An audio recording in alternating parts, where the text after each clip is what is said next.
Hi, Virgo. Welcome to Pandora Astrology's monthly horoscope for October of 2020.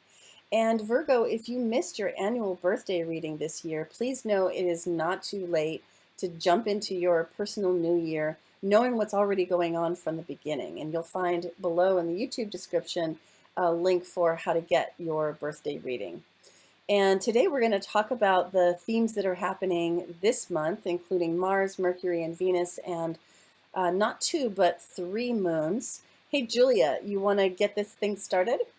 Sure. Well, hey there, Virgo. So Mars is still retrograde in your eighth house, and that's the house of other people's money, and it's also a very deeply intimate house as well. Now, it's been here for a few months, so you should also check out our August and September horoscopes if Mm. you want to go in more depth about it. And we also have a general Mars retrograde triggering the pandemic hot degree and how this retrograde cycle is going to affect the world at large, and that's in our 2020 news playlist. Mm. But with Mars retrograde in your eighth house, that Mars is the planet of energy.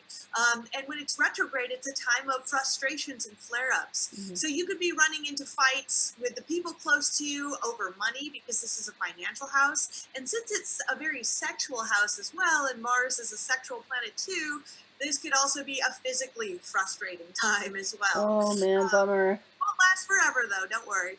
And then Venus, the planet of beauty, enters your first house of self on October 2nd. Woohoo, Virgo!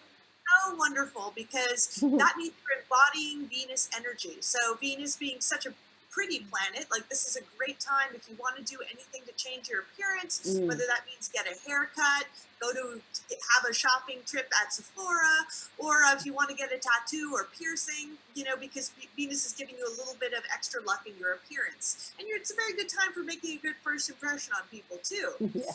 Mercury, the planet of communication, goes retrograde on October 13th in your third house of communication.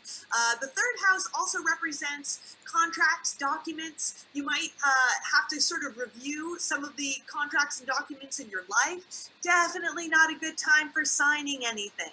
If there's a lease, if there's a new job contract, if you could wait a couple more weeks, that would be much better. So true. Well, we've got three moons to look at. The first one is on October 1st, and it's a full moon right here in your eighth house in Aries alongside that Mars. So this may be where you experience that emotions are running high, that things are feeling kind of intense. This moon we've dubbed Nurture Yourself Before Others. And that means to don't neglect to nurture yourself in your intimate relationships. And remember that intimacy is like, it's a source of care and self-care as well. So there's something actually pretty sweet about that, and that could be quite healing. You can see that Chiron is here along with the moon. Now, a little later in the month, we have October 16th's new moon, and that falls in Libra in your second house. And new moons are usually times for new beginnings. We plant seeds that come to fruition later. However, this new moon is more than a little bit fraught because the sun and moon in Libra fall in a fairly close square to Jupiter, Pluto, and Saturn, and most particularly the pandemic hot degree that Saturn and Pluto formed back in January, which has really defined the feeling of oppression that we're all experiencing this year.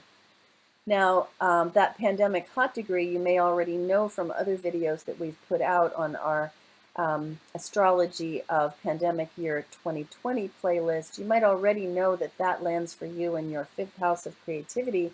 You may be feeling the pandemic there the most, but this particular moon incorporates that and also that Mars up in your eighth house. So this is a pretty intense moon, probably a pretty divisive and argumentative moon. And it's probably going to land for you in the arena of money, your own finances. So try not to argue too much or get into too many power struggles about money under this moon. And another note about that, we usually feel moons for about the 3 days surrounding them, the day before, the day of, and the day after. Now, the final moon this month is happening on October 31st, which is, of course, Halloween here in the US.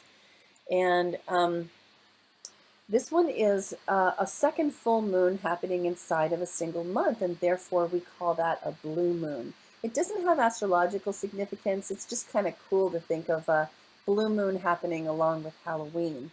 So this one we're dubbing mostly tricks, a few treats, and the reason for that is that this moon includes the influence of Uranus right here next to that moon, opposite the sun in Scorpio, and this is your communication axis. The sun in Scorpio sits here in your third house of one-on-one communication, whereas the ninth house is your house of broadcasting, figuring out your big voice message and inspiring the masses.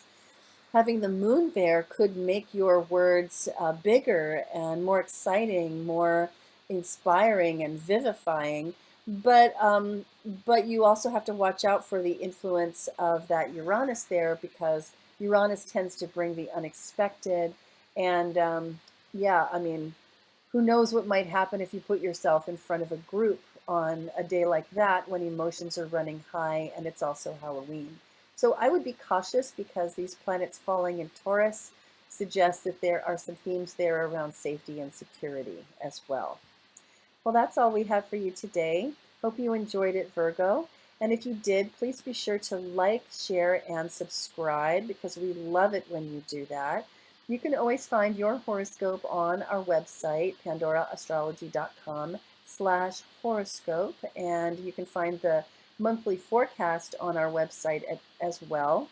And you can always find the news of the month organized into playlists on our YouTube channel, Pandora Astrology. And until next time, we'll see you around the cosmos. Bye.